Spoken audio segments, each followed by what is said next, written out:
Welcome back to my YouTube channel. तो हमारे channel में आपका स्वागत है। देखते हैं आज कौन से नेताओं के बीच तीखी बहस होती है। तो बने रहें हमारे साथ। वीडियो शुरू करते हैं। पिक्चर चालू करो बे। मैं बताना चाहता हूं ये मैंने क्यों कहा। सीधे अभय जी आकर मेरे ट्रैप में आ गए। मैंने जान के बात बोली। बोल मैंने कहा चैरिटी बिगिंस एट होम। अभय जी, हम भारतीय जनता पार्टी भारत की एकमात्र राजनीतिक दल है जिसने जनवरी सन 2008 में दिल्ली में हुई अपनी राष्ट्रीय कार्यकारिणी में महिलाओं के लिए 1/3 आरक्षण किया है आपने? नहीं किया है। आपने नहीं पारित होने दिया संसद में, हमने पार्टी में करके दिखाया। अच्छा, आज सबसे ज्यादा अगर महिला मंत्री हैं तो मोदी जी की सरकार में, अगर सबसे ज्यादा महिला राज्यपाल हैं तो मोदी जी की सरकार में। मैं कब हो गया ये?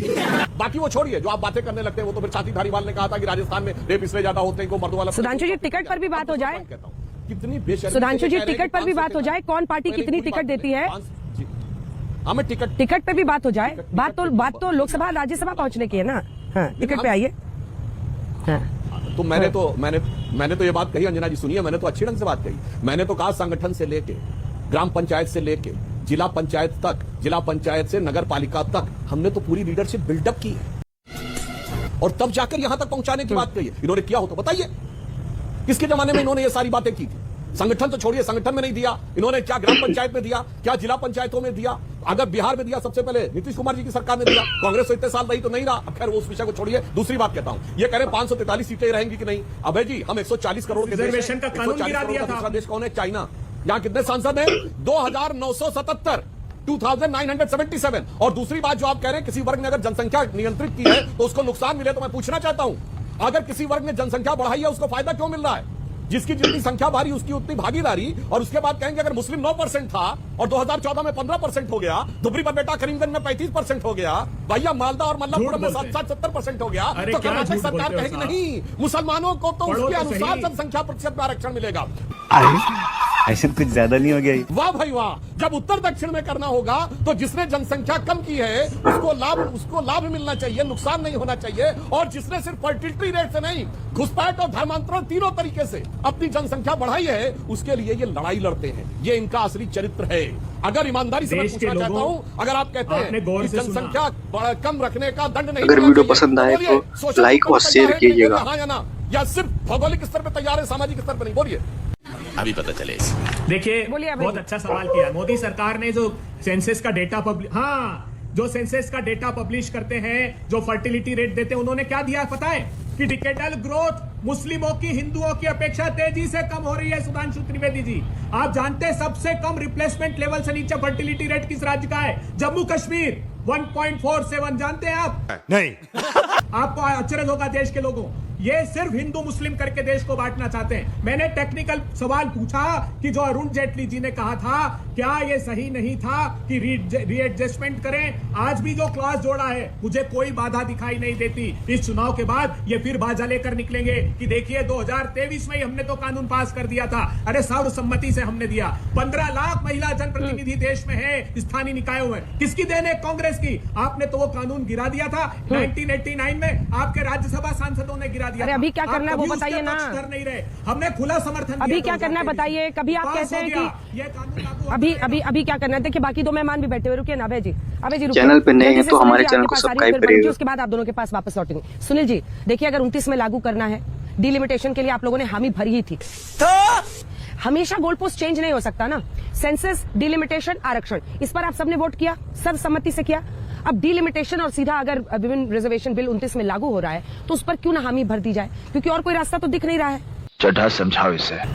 देखिए अंजना जी, मुझे लगता है कि हमारे नेता आदरणीय अखिलेश यादव जी ने सदन के पहले दिन ही एक बात कही थी कि बीजेपी महिलाओं को आरक्षण नहीं देना चाहती, ये नारी को नारा बनाना चाहते हैं। तो आज पूरे देश में देख लीजिए ना क्या हो रहा है। प्रधानमंत्री जी किस तरीके से रोने का नाटक कर रहे हैं, किस तरीके से संबोधन राष्ट्र के नाम उन्होंने किया, केवल बुराई करते रहे विपक्ष की। आपकी मंशा क्या है? आपकी जब मंशा थी अंजना जी, जब बीजेपी सरकार की या मोदी जी की मंशा थी कि इस देश की महिलाओं को 33% आरक्षण मिले, 2023 में आप बिल लेकर के आए। 2 सांसदों को छोड़ के पूरा समूचा देश महिला आरक्षण के पक्ष में था। फिर आप पास करा करके और सो गए।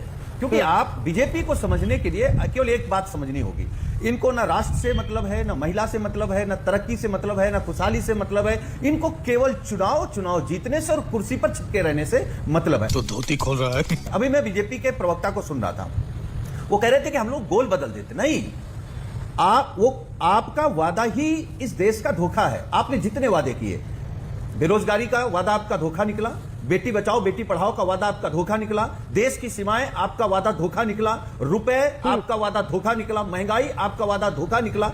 तो धोखा दे कौन रहा है हमको नहीं पता। और हम फिर कह रहे हैं, समाजवादी पार्टी ने कब कहा कि हम महिला आरक्षण बिल के पक्ष में नहीं हैं? लेकिन आप परिसीमन करना चाहते हैं मनमानी तरीके से।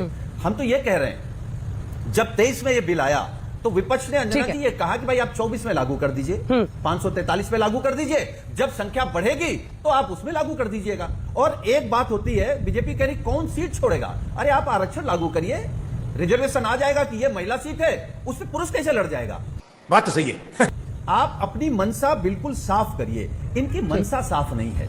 ठीक है, ये महिला आरक्षण के पीछे नहीं, वो जो बीजेपी को नहीं करना है, वो परिसीमन तिकड़म आयोग था, तय करेगा। उस तिकड़म में फंस गए। सुधांशु जी वो कह रहे हैं परिसीमन आयोग जब तय कर ही देगा। ठीक है, आप ही की बात पूछ रही हूँ सर। परिसीमन आयोग तय कर दे कि भाई ये 33% सीटें हैं जहां पर हर पार्टी को महिला ही उतारना पड़ेगा, तो जीत के महिला ही पहुंचेगी। आप ये परिसीमन के पहले ही मौजूदा सीटों पर आप ये सुनिश्चित कर दीजिए। अब इसकी बात तो सब कर ही रहे हैं। और साथ में क्या ये धोखा स्टेज किया गया? सुधांशु जी, सबको पता था कि ना लोकसभा में ना विधानसभा में आपके पास 2/3 बहुमत था ही नहीं। ऐसे में क्या विपक्ष का ये धोखा स्टेज किया गया कि वो इसके खिलाफ वोट करेंगे, फिर हम जनता के बीच जाएंगे? अगर इसको अंजना जी धोखा कहें तो इसका मतलब विपक्ष ये कह रहा है कि वो पहले से ही अगेंस्ट में था और वो ओपन था, तो उसके लिए मौका था कि वो अपनी छवि बदल लेता। हाँ बेटा, प्रधानमंत्री जी ने तो कहा कि मैं इश्तेहार निकलवा के आपको क्रेडिट दे दूंगा। अगर सारी बात इस बात की है कि ये ईमानदारी से चाहते तो क्रेडिट की तो बात है। गृह मंत्री अमित शाह जी ने कहा 1 घंटे के लिए सदन स्थगित करिए, मैं अभी ला रहा हूं, आप तैयार है क्या? उसके बाद केसी वेणुगोपाल जी उठ के क्या करने लगे, तब अपनी बात बदलने लगे। इसीलिए चूंकि आज कांग्रेस विश्वसनीयता के संकट का प्रतीक है, विपक्ष विश्वसनीयता के संकट का प्रतीक है, प्रामाणिकता का प्रतीक नहीं है, इसलिए ये सारी की सारी समस्या होती। फिर जल्दी बोल, कल सुबह पनवेल निकलना। मैं कह रहा हूं, हमने अपनी पार्टी में तो 1/3 दिया, हमने तमाम योजनाओं में दिया, आपने कितनों को दिया? और समस्या जानते हैं क्या जो प्रधानमंत्री जी ने बोली, चूंकि इनकी पार्टियों में सिर्फ परिवार की महिलाएं ही आकर आप स्थापित हो जाती हैं, तो परिवारवादी पार्टियों को लगता है कि अगर 1/3 महिलाएं आ गई तो बहुत बड़ी समस्या हो जाएगी। दूसरा, जो अपराध और दबंगई के दम के ऊपर राजनीति करने वाली पार्टियां, उनको डर लगता है, क्योंकि अपराध और माफिया में आपने महिलाओं के नाम नहीं सुने होंगे, कोई बहुत ही वो पार्कर वार्कर का इक्का दुक्का नाम छोड़ दीजिए, तो इनको लगता है कि हमारी दबंगी की राजनीति के ऊपर बहुत बड़ा ब्रेक लग जाएगा जाके। खाओ माँ कसम। परिसीमन की जहां तक बात है, तो जब एक्ट पारित हुआ 2023 का, उसमें परिसीमन का उल्लेख है, उसी के तहत 334वां वाला संशोधन वाला एक्ट पारित हुआ, तब कहे नहीं आप विरोध किया कि बगैर परिसीमन के नहीं होगा। बोलिए, आपने तो सर्वसम्मत से पारित किया, तो आप परिसीमन के विरोध में क्यों खड़े हुए? और 543 में अगर परिसीमन होगा, तो मैं फिर बताना चाहता हूं, यूपी की 87 सीटें होंगी, तमिलनाडु की 29। सुनिए अजय जी, अगर 543 में आप 2011 के सेंसस के आधार पर परिसीमन निर्धारण करेंगे, तो यूपी की 87 हो जाएंगी बढ़कर और 29 हो जाएंगी तमिलनाडु की। बोलिए मंजूर है, हाँ या ना? अभी बता है भाई। बिल्कुल नहीं होगा, मैं बता रहा हूँ कैसे नहीं होगा। जवाब दीजिए। देखिए, एक तो इन्होंने झूठ बोला, 2023 में भी इनके पास बहुमत नहीं था। आपने जो सवाल खड़ा किया, लेकिन हमने संविधान संशोधन को स्वीकृति दी। अब कैसे नहीं होगी मैं बता रहा हूं, ना कम होगी ना ज्यादा होगी। ये फॉर्मूला अरुण जेटली साहब का है। उन्होंने कहा आर्टिकल 81 में एक लाइन का, सिंगल लाइन का संशोधन करना है आपको, कि जो परिसीमन होगा वो इंट्रा स्टेट रीएडजस्टमेंट ओनली। आपको सिर्फ आबादी को रीएडजस्ट करना है, ना सीट कम करनी ना ज्यादा। जब उनसे पूछा गया ऐसा क्यों, तो आप दक्षिण भारत की सीटें कम हो जाएगी, उत्तर भारत की, उन्होंने कहा ऐसा नहीं होगा। हम उन राज्यों को प्रोत्साहित करना चाहते हैं, उत्तर प्रदेश बिहार जैसे, जिनका अभी पॉपुलेशन रिप्लेसमेंट लेवल पर नहीं आया फर्टिलिटी, तो हम उनको प्रोत्साहित करना चाहते हैं। इसलिए हम सिर्फ उन सीटों की संख्या को एडजस्ट। अभय जी एक सेकंड, अभय जी ठीक है, एक बार अभय जी और सुधांशु जी के साथ मुझे अभय जी एक सेकंड, आप जो ये इंट्रा स्टेट एडजस्टमेंट की बात कर रहे हैं, ठीक है, मान लीजिए आज तमिलनाडु में 39 सीटें हैं, 39 सीट्स, ठीक है, तो आप क्या कह रहे हैं कि 39 सीट्स में ही एक fixed quantity of voters consistent कर दिया जाए, है ना? यही कह रहे हैं आप, स्टेट के अंदर ही, तो उससे तो सीटें कम ही बढ़ेंगी ना वहां की। उत्तर प्रदेश वगैरह में जनसंख्या कहीं ज्यादा है तमिलनाडु के मुकाबले। अगर मैं गलत समझी आपकी बात की तो फिर से समझाइए। सीटें भी 80 है। अरुण जेटली साहब ने जो समझाया वही समझाता हूं। उनका कहना था कि अगर तमिलनाडु में 39 सीटें हैं, तो कई कंस्टिट्यूएंसी में हो सकता है 20 लाख वोटर हो, कई कंस्टिट्यूएंसी में हो सकता है कि 10 लाख वोटर हो। तो आप एक काम कीजिए कि उन लोग, अरे ये रहा साहब, अरे पार्लियामेंट में दिया हुआ है, मैं गलत तथ्य नहीं रखता हूँ। सुधांशु त्रिवेदी जी, उनका कहना था कि अगर किसी कंस्टिट्यूएंसी में 25 लाख वोटर हैं और किसी में 20 लाख हैं तो उन दोनों को ऐसा रीएडजस्ट कीजिए कि इक्वल वोट 39 कंस्टिट्यूएंसी में आए, इक्वल वोट 80 कंस्टिट्यूएंसी में उत्तर प्रदेश की आए, लेकिन एक भी मतलब सीटें नहीं बढ़ानी है चाहिए, नहीं तो लोकतंत्र में इसका खामियाजा उन राज्यों को बिल्कुल नहीं बढ़ानी। ये मेरा नहीं फॉर्मूला है, ये इंदिरा जी का, ये अटल जी का, ये अरुण जेटली साहब का है, और बहुत अच्छे से अरुण जेटली ने एक्सप्लेन किया है, और प्रश्न और प्रतिपक्ष जो हाउस में हुए उसका जवाब दिया उन्होंने, और उन्होंने कहा 26 मतलब अगली सेंसस होगी 31 के बाद इस पर विचार कीजिए। और अंजना जी, आखिरी बात कहना चाहता हूं, देश के नागरिकों सुधांशु जी इसका स्पेसिफिक जवाब जल्दी से, वो ये कह रहा है, ठीक है पूरा कर लीजिए। हिंदुस्तान का हो रहा है, आबादी कम हो रही है। किस पार्टी के प्रवक्ता ने जनता के सवालों के जवाब या आपके सवालों के जवाब जो आपको पसंद आए हमें कमेंट करके जरूर बताइएगा। और आप अगर चैनल पर नए हैं तो हमारे चैनल को सब्सक्राइब करिए, लाइक करिए, शेयर करिए। मिलते हैं अगली वीडियो में। Thank you.